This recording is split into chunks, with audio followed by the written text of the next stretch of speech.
everyone, I'm Christy Hanyo. I'm from Caraga State University Cabadbaran campus, and I believe that big or small dreams can be reality when fueled with hope, faith, and determination.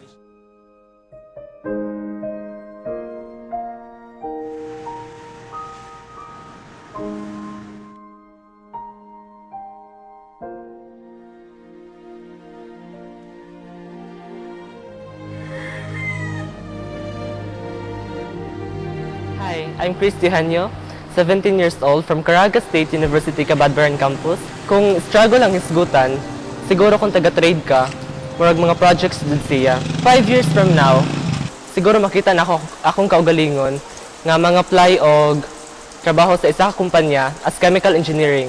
And I will invent products nga dili lang manoon diri sa Philippines but international. I came from a simple family and my mom stood as our mother and father since our father left us when I was in grade 2.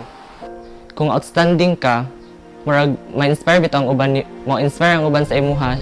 Labi na kung ipakita nim sila is kanang maayo bitaw pod. So, mayon sila nga musundog ko ana niya kay niagi ra pud ko ana nga ningon ko nga musundog ko ana niya. Nya karon I hope nga ako na puy kanang ila bitong sundugon. Dahil pag ginasas daycare, padong pag ginas elementary, ana din siya, kung gihagyo siya mag-eskwela. And outstanding student ng Cabadbaran. So, dako na mo kayong pasalamat sa mong pamilya. Labi na sa akong mama pagtaguhin sa amo. Salamat kayo. Just be true to yourself. Always have faith in God and have the determination, competence, and brilliance.